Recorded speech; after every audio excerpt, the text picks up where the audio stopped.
आदित्य ठाकरेंनी महाराष्ट्राचे पप्पू असल्याचं प्रदर्शन करू नये. मतदार याद्यांच्या मुद्द्यावरून मुख्यमंत्री फडणवीसांचा आदित्य ठाकरेंवर निशाणा.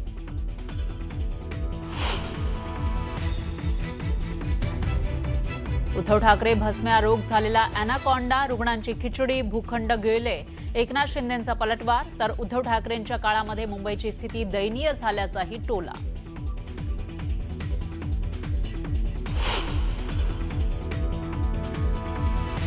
वसंतदादा शुगर इन्स्टिट्यूटची कोणतीही चौकशी सुरू नाही. मुख्यमंत्री फडणवीसांची माहिती.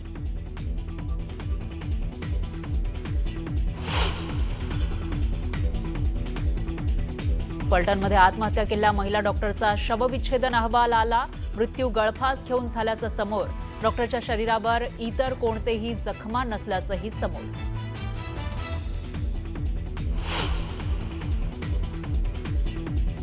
साताऱ्यातील महिला डॉक्टर आत्महत्या प्रकरणी दिल्लीमध्ये युवक काँग्रेसचं आक्रमक आंदोलन.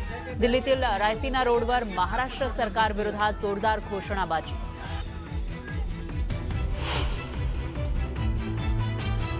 रवींद्र धंगेकरांनी घेतली उपमुख्यमंत्री एकनाथ शिंदेंची भेट. शिंदेंनी जैन बोर्डिंग संदर्भात चर्चा करून मार्ग काढावा, अशी धंगेकरांची माहिती.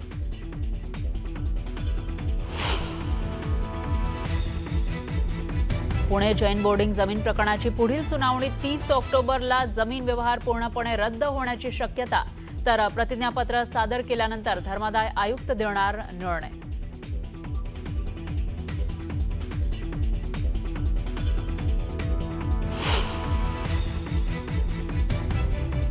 शेतकरी नेते बैठकीला न आल्यानं आजची बैठक रद्द. मागण्या मान्य न झाल्यास थेट रामगिरी गाठणार, बच्चू कडूंचा इशारा. तर वर्धा नागपूर मार्गावर मोठी वाहतूक कोंडी.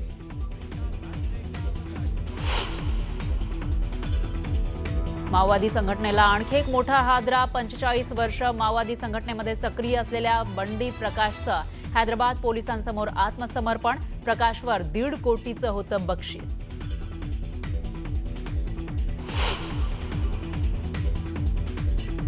केंद्रीय सरकारी कर्मचाऱ्यांसाठी आनंदाची बातमी. केंद्र सरकारकडून 8व्या वेतन आयोगाला मंजुरी. 2026 पासून कर्मचाऱ्यांच्या वेतनवाढीचा मार्ग मोकळा होण्याची शक्यता.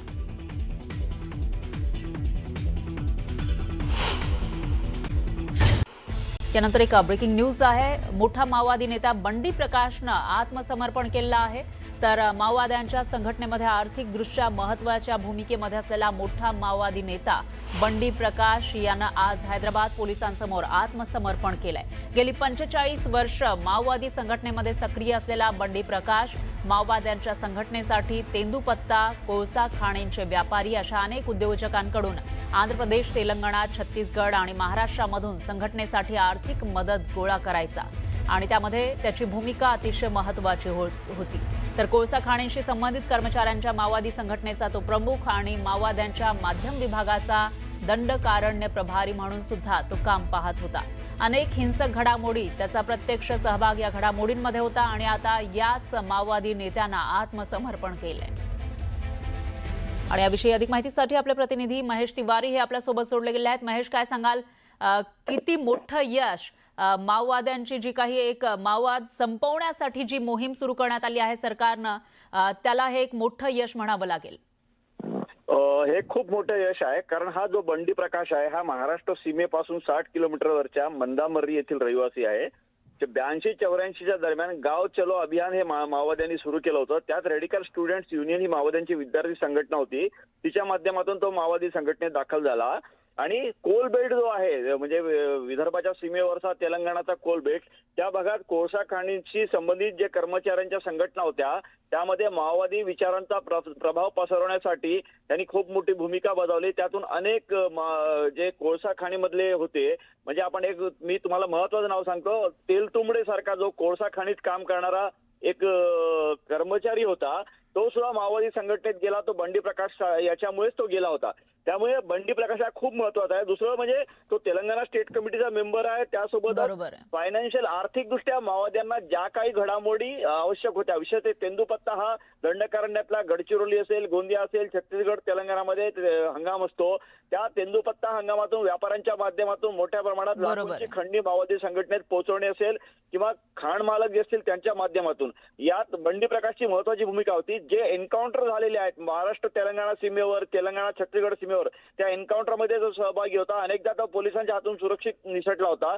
1.5 कोटीचं बक्षीस त्याच्यावर आहे. बरोबर आहे महेश. त्यामुळे एक मोठा माओवादी नेता आता या ठिकाणी आत्मसमर्पण त्यानं केलं आहे. धन्यवाद तुम्ही दिलेल्या या सविस्तर माहितीसाठी. या विषयाची अपडेट आपण घेत राहूयात. और बिल्डर पीछे हट गए, पर यह कानूनी प्रक्रिया हमारी बीच में आई है कि अभी 2 दिन का समय और उन्होंने हमारे लिए मतलब दिया है कि 2 दिन और तपो. अभी हमें 2 दिन और साधना आंदोलन करना पड़ेगा. हमारी ये लड़ाई जब तक डील पूरी तरह से कैंसिल नहीं होती है और समाज के हाथ में पूरा ये ट्रस्ट, पूरा मंदिर नहीं आता है, तब तक हमारा मोर्चा अनवरत रूप से चलता रहेगा. हम इसे बंद नहीं करेंगे.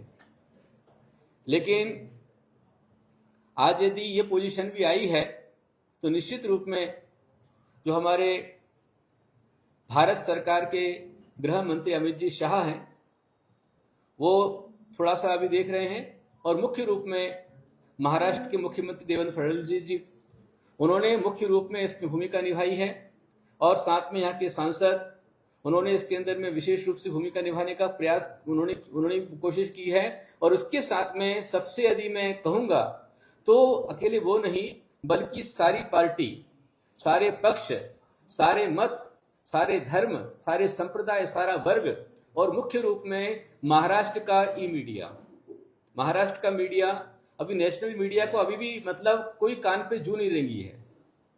बहुत शर्म की, दुख की बात है कि जहां स्वयं सरकार समझ पा रही है, आज भी यह मुद्दा, यह विषय जन जागृति का विषय है.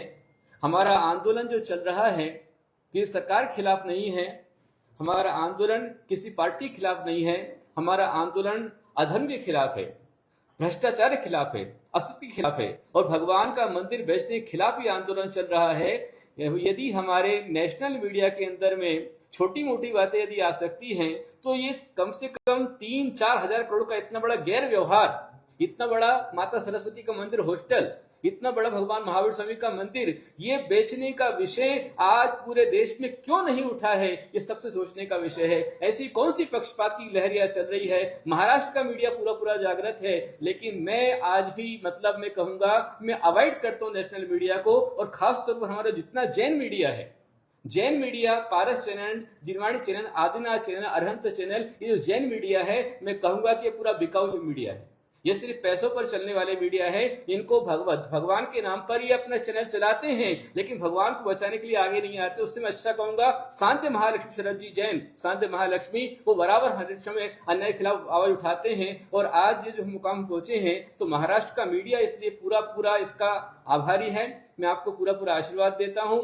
संपूर्ण पार्टी जितनी है उनको भी आशीर्वाद देता हूं. लेकिन फिर भी ध्यान रखना है, अभी भी हमको सावचेत सजग रहना है. अभी हमारा आंदोलन समाप्त नहीं हुआ है. जब तक ये पूरी डील कैंसिल नहीं होगी और भगवान पर आया संकट पूरा दूर नहीं होगा, तब तक हम चैन से नहीं बैठेंगे. कल पूरे देश में सारा समाज, सारा जन समुदाय, चाहे जैन हो चाहे अजैन हो, कल का उपवास बनाएगा एक इतिहास.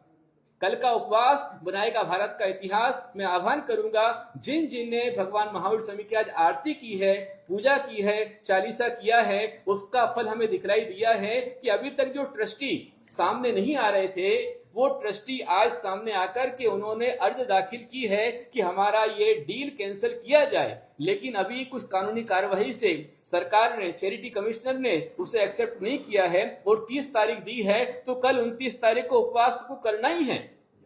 एक साथ में हजारों लाखों लोग, चाहे हमारे महाराष्ट्र में हो, महाराष्ट्र के बाहर हो, संपूर्ण भारत के बाहर और विदेश के, पूरे विश्व के सभी लोग जो भगवान महावीर स्वामी को बचाना चाहते हैं, भगवान महावीर स्वामी प्रति भक्ति रखते हैं, मैं कहना चाहूंगा वह फूल नहीं वह कंटक है जिसमें सौरभ का सार नहीं, वह फूल नहीं वह कंटक है। ब्रेकनंतर पाहूयात पुढची बातमी. परतीच्या पावसानं झालेल्या भात शेतीचं नुकसान झालेलं आहे. अशातच भिवंडीच्या आमदारांनी शेतीच्या बांधावर जाऊन शेतीची पाहणी केली आहे. परतीचा पाऊस झाला आणि त्यामुळे मोठ्या प्रमाणामध्ये भात शेतीचं नुकसान झालंय. तर आमदाराच्या पाहणी दौऱ्यादरम्यान शेतकऱ्याला अश्रू अनावर झाले. वर्षभर खायचं काय, जनावरांच्या चाऱ्याचं काय करावं आणि भात शेतीसाठी घेतलेल्या कर्जाची परतफेड कशी करायची असा सवाल यावेळेला शेतकऱ्यांनी विचारला. काय करायचं काय, मी आता आत्महत्या करू का काय? हा, ही वेळ माझ्यावर आलेले साहेब सुद्धा माझं चालतो रे. करायचं का आम्ही शेतकरी, जगाचं कसं? माझं सगळं शेतकरी असं मालिक शेतकरी आहे बेवडी तालुक्यातले. सर्वांच्या परिस्थिती वाईट कठीण आले. कसली दिवाळी आमची गोड गेले, गोड काय नाही गेलेली दिवाळी आमची. परत पंचनामा व्हावे आमचे. तर आम्ही काय ते थोडंफार आम्हाला मिळत त्यातून पुरले मुलाची पाकळी नाही तर आम्हाला काय मिळणार नाही याच्यात. आम्ही कोणाकडे अपेक्षा करायची? सरकारकडे नाही करायची, मग कोणाकडे करायची? कोण आम्हाला देणार आहे नुकसान भरपाई आमची? काय करायचं आम्ही? आत्महत्या आम्हाला शेवटी लाश विलाज आम्हाला उपाय तोच राहिलेला, बाकी काही राहिलेला नाही. भिवंडी तालुक्यामध्ये अवकाळी पावसाला धुमाकूळ घातल्यामुळे आधी सप्टेंबर महिन्यात झालेल्या भात पिकाच्या नुकसानानंतर आता 4 ते 5 दिवसापासून पडणाऱ्या अवकाळी पावसामुळे आताही पुन्हा शेतकऱ्याचं कंबरडं मोडलं असं आपण या दृश्यामध्ये पाहू शकता.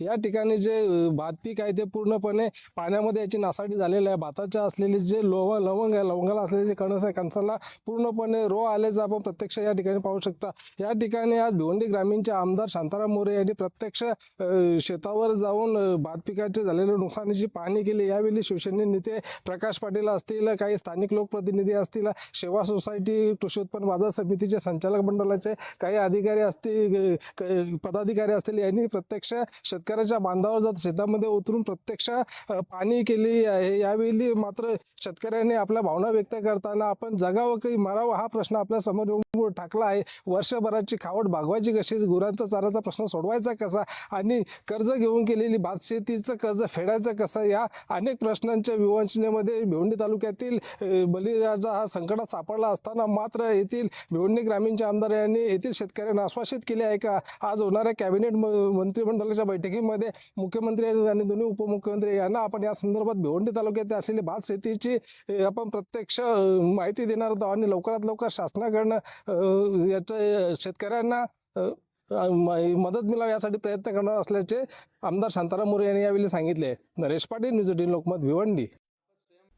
पाहुयात पुढची बातमी. मसाजोगचे सरपंच संतोष देशमुख हत्या प्रकरणाची पुढील सुनावणी 11 नोव्हेंबरला होणार आहे. वाल्मिक कराडच्या संपत्ती जप्तीच्या अर्जावर निकाल येण्याची शक्यता होती, मात्र यावर काही निर्णय झालेला नाहीये आणि आता पुढची सुनावणी ही 11 नोव्हेंबरला होणार आहे. याविषयी अधिक माहितीसाठी आपले प्रतिनिधी सुरेश जाधव हे आपल्यासोबत जोडले गेले आहेत. सुरेश, काय सांगाल आजच्या सुनावणीमध्ये नेमकं काय झालं आणि पुढे कशा पद्धतीनं प्रक्रिया होऊ शकते सुनावणीची? सरपंच संतोष देशमुख हत्या प्रकरणाची सुनावणी बीडच्या विशेष मकोका न्यायालयामध्ये सुरू आहे आणि ही 17वी सुनावणी होती. या सुनावणी दरम्यान आज वाल्मिक कराड यांच्या संपत्ती जप्ती संदर्भात जो सरकारी पक्षाच्या वतीनं अर्ज करण्यात आला होता त्यावरती आदेश येण्याची किंवा न्यायालयाकडून त्यावरती निकाल येण्याची शक्यता होती. मात्र आज त्या संदर्भात कुठलाही युक्तिवाद तर या अगोदर झालेला आहे, मात्र कुठलाही आदेश आलेला नाही. मात्र त्यापूर्वी जे इतर आरोपी आहेत त्या इतर आरोपींच्या दोषमुक्ती अर्ज देखील फेटाळण्यात आलेले आहेत आणि जे वाल्मिक कराड आणि विष्णू चाटे हे 2 आरोपी वगळता इतर आरोपींनी आता जामिनासाठी देखील अर्ज केलेला आहे. त्यावरती युक्तिवाद झालेला आहे, मात्र अद्यापपर्यंत त्यावरती निकालही आलेला नाही. त्यामुळे साहजिकच आता या प्रकरणामध्ये जी 11 तारखेची सुनावणी आहे ती अत्यंत महत्त्वाची असणार आहे. वाल्मिक कराड यांच्या संपत्ती जप्तीच्या संदर्भात त्याचबरोबर इतर जे 3-4 अर्ज दिलेले आहेत त्या संदर्भात काय महत्त्वाचा निकाल येतो हे देखील पाहणं महत्त्वाचं असेल. बरोबर आहे सुरेश, धन्यवाद तुम्ही दिलेल्या या सविस्तर माहितीसाठी. आणखी एक मोठी बातमी आहे. आजच्या कॅबिनेटमध्ये शेतकऱ्यांना वितरित करण्यात आलेल्या मदतीवरून मंत्री आणि प्रशासनामध्ये खडाजंगी झाल्याची माहिती आहे. सरकारनं जाहीर केलेली मदत शेतकऱ्यांपर्यंत पोहोचली नाही असा मदत आणि पुनर्वसन मंत्री मकरंद पाटील यांनी आरोप केला. पण आमच्याकडून शेतकऱ्यांपर्यंत मदत पोहोचली असल्याचा दावा प्रशासनानं केला. सरकारची मदत पोहोचली आहे असं तुम्ही म्हणता, जिल्हाधिकारी म्हणतात मदत पोहोचली, मात्र शेतकरी म्हणतात मदत मिळाली नाही, असं मंत्र्यांनी कॅबिनेट बैठकीमध्ये दावा केला. अखेर मुख्यमंत्र्यांनी मध्यस्थी करत आतापर्यंत झालेल्या मदती संदर्भात आजच आढावा बैठक घ्या आणि किती मदत पोहोचली या संदर्भात माहिती द्या असे आदेश दिले. यानंतर एक ब्रेकिंग न्यूज आहे. पुणे जैन बोर्डिंग प्रकरणाची पुढील सुनावणी 30 तारखेला होणार आहे. गोखले बिल्डर आणि ट्रस्टच्या वतीनं व्यवहार रद्द करण्यासंदर्भात प्रतिज्ञापत्र दाखल केलं जाणार आहे. तर प्रतिज्ञापत्र दाखल झाल्यानंतर धर्मादाय आयुक्त निकाल देणार असल्याची माहिती आहे. त्यामुळे आता पुढे नेमकं काय होणार, 30 तारखेच्या सुनावणीमध्ये नेमकं काय होणार याकडे लक्ष आहे.